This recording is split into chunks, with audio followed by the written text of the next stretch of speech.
We all think we know how to survive a zombie apocalypse, don't we? We've all seen the movies, we've played it out in our heads, imagining we'd be the last one standing.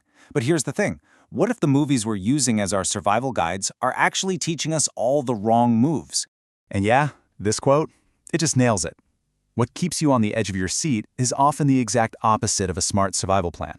So today, we're going to take a look at one of the most important zombie films ever, 28 Days Later. And we're going to pick apart the brilliant movie magic from some really, really bad survival logic. Okay, so 28 Days Later. Man, what a game changer, right? It totally reinvented the whole genre. It gave us zombies that could run. But for all its genius, some of its most memorable scenes are also perfect examples of these huge survival myths that we really need to bust. Let's dive right in with the film's most iconic sequence. Our hero, Jim, wakes up from a coma. And London is just empty. It's haunting. It's visually stunning. But from a survival point of view, it's pure science fiction. So the movie gives us this eerie, beautiful, peaceful silence. But the brutal reality, a major city falling apart, wouldn't be quiet. It would be an absolute symphony of chaos as millions of people desperately try to escape at the exact same time.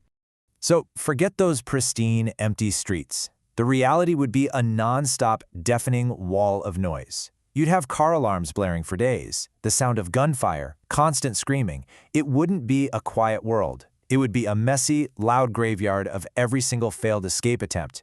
That silence? That's a great choice for a movie, but it's not reality. So, Jim finally finds other survivors, and they immediately start making these classic, fatal blunders.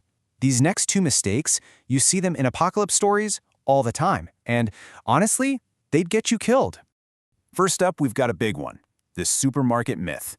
This idea that you can just stroll into a fully stocked grocery store weeks after the world ends is a complete fantasy. Just think about it for a second. The moment a crisis hits, what do people do? They panic buy. That store would have been picked clean, stripped to the bone within hours. And it would have been a battleground, not some quiet pantry you can just shop in. And that leads right into their next huge mistake. They're desperate for help, so they climb up on a rooftop to make a giant signal. It's a really powerful moment in the movie, for sure.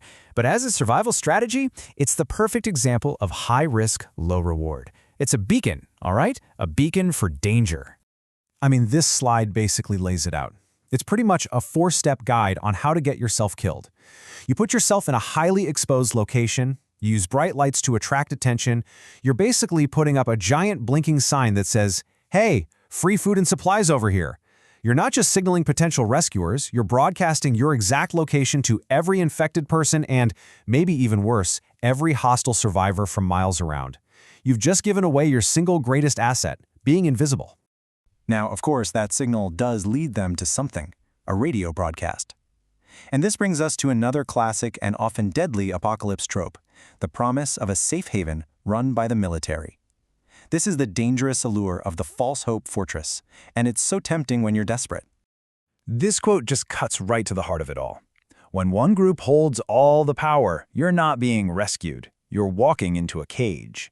That promise of safety is so powerful, but giving up all your freedom to a heavily armed group that's been isolated for weeks, you're not walking into a rescue, you're walking straight into a trap. And honestly, all the red flags were right there in that broadcast. I mean, it was a one-way message, no way to reply. It was directing them to a completely isolated location way out in the middle of nowhere. It made a promise that sounded way too good to be true, and this vague, grandiose claim about having the answer to infection, any one of those should make you suspicious. All of them together are just screaming, "It's a trap!" Okay, but here's the thing. This is where the film, despite all those survival mistakes we just talked about, teaches its most powerful and chillingly realistic lesson. The story makes a hard pivot.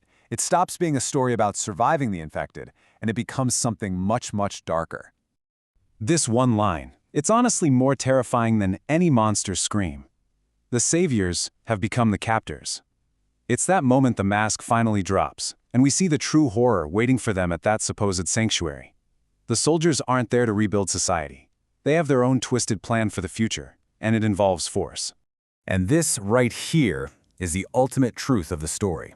Sure, the rage virus ended the world, but the biggest, most dangerous, most immediate threat our survivors actually face, it's not the mindless infected. It's other people.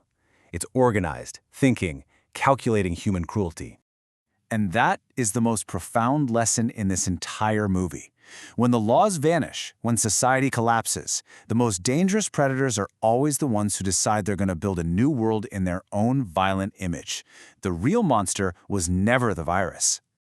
And that leaves us with one final, really unsettling question to chew on.